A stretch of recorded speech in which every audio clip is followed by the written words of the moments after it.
Okay, Professor Putnam, it is such a treat to be in conversation with you. You are, I think, could be called the godfather of we.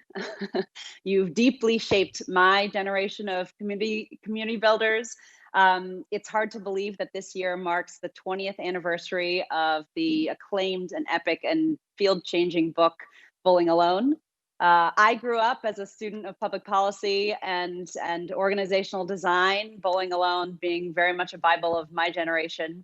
And you have now come out with a new book called Upswing, which we'll get to in a moment. But I first would love to just hear from you, marking these 20 years, how do you see connection and social community and coming together and coming apart now? And over the last 20 years, what has come of what you so acutely coined in the year 2000 of us all bowling alone? That's a very interesting question, Priya, and it's an especially interesting question. You wouldn't have known this.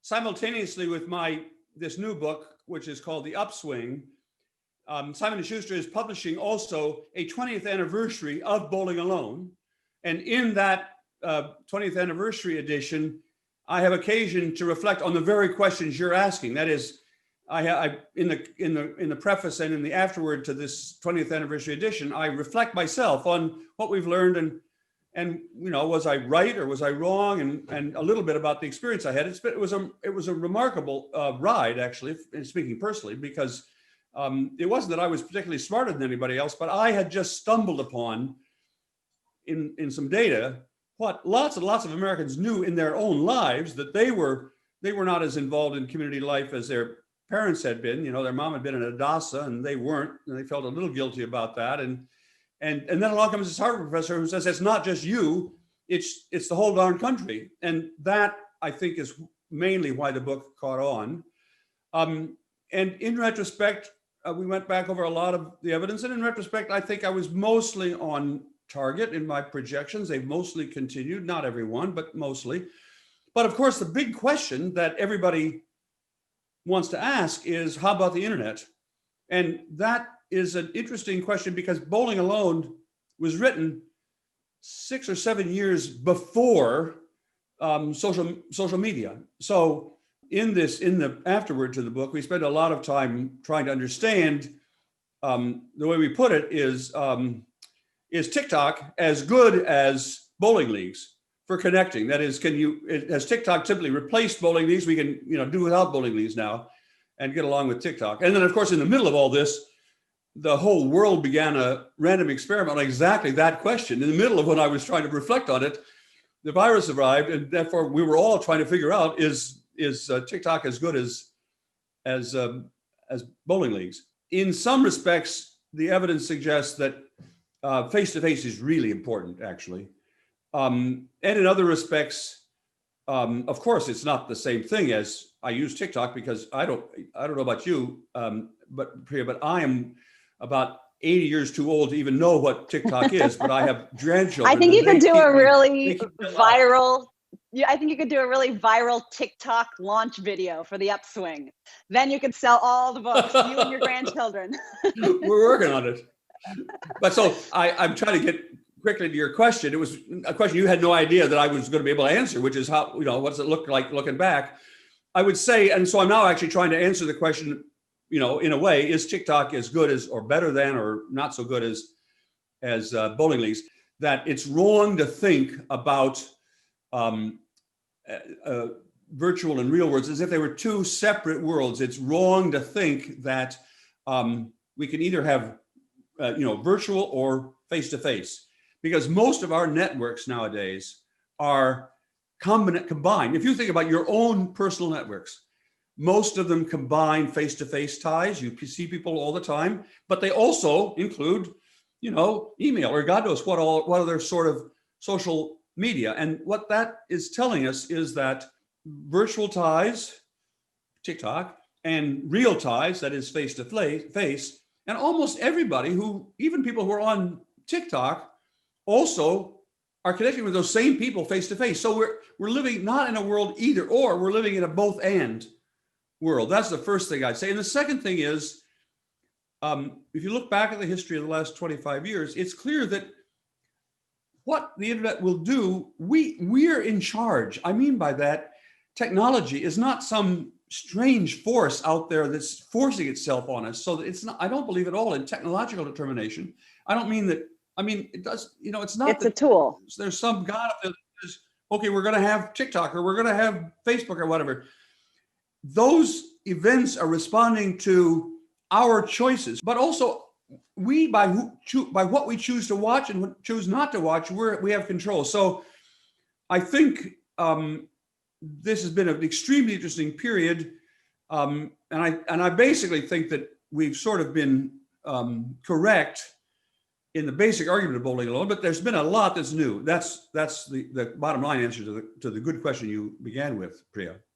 I wrote The Art of Gathering in 2018, and it was a book that is a facilitator's guide to in-person gatherings, right? So weddings, funerals, birthday parties, town halls, protests. And as a conflict resolution facilitator, which is my training and background, the core of my work was to basically look at how can you take any type of gathering, whether it's public, at work, or in your most intimate lives, and make it meaningful for the people that you're gathering, particularly when it's across difference. Right.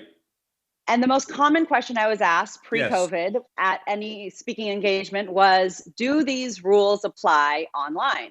And why don't you talk about online gatherings? And my answer at that moment was they absolutely apply online, which is you have to know what your purpose is. You have to think about what your rules are and what the constraints are of the system that you're working with.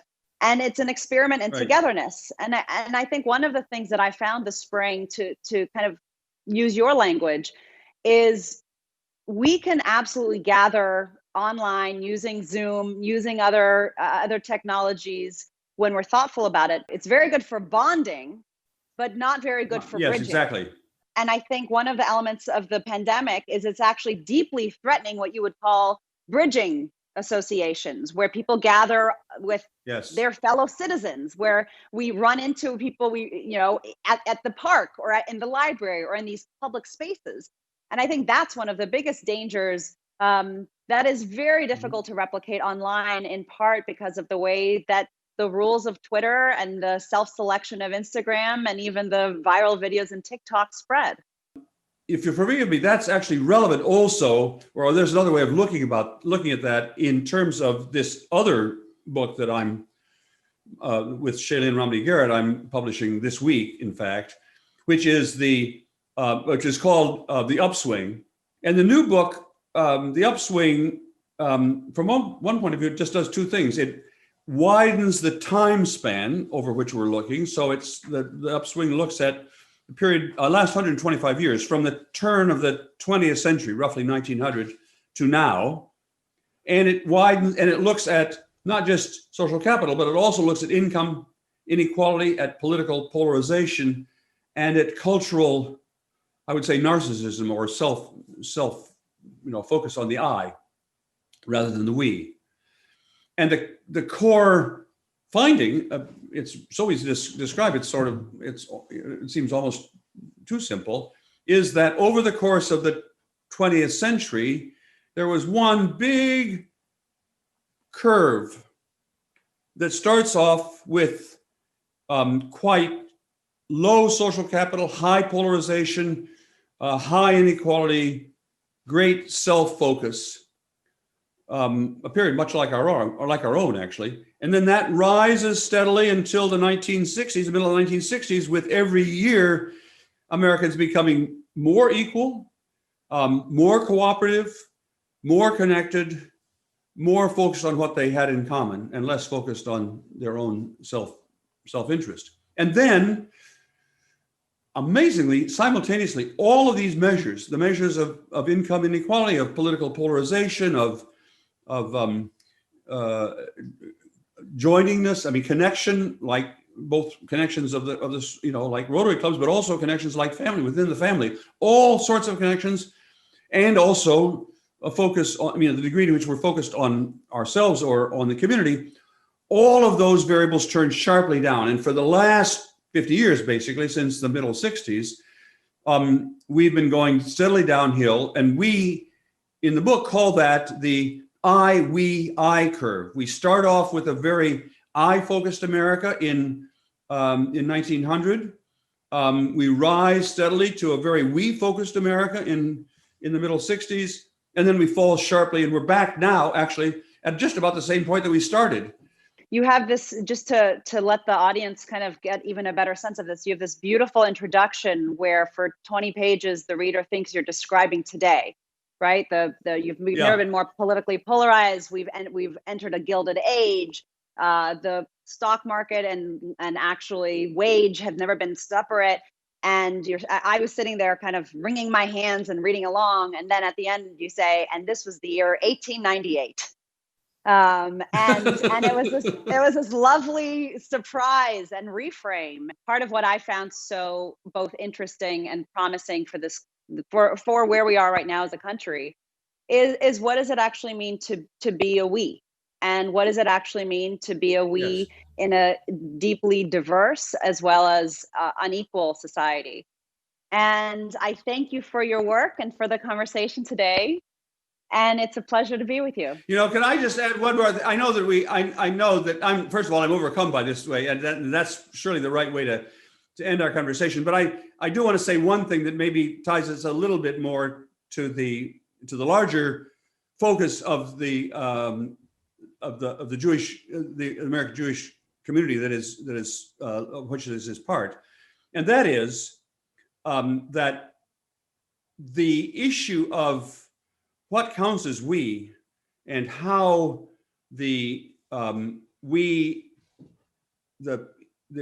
internal we of the Jewish community and the external we of the larger group within which the Jewish community is embedded, that is an enduring issue that's highly relevant to Jews, and the Jewish experience is highly relevant to the rest of the world at this very moment, as we're trying to figure out how we can manage multiple we's.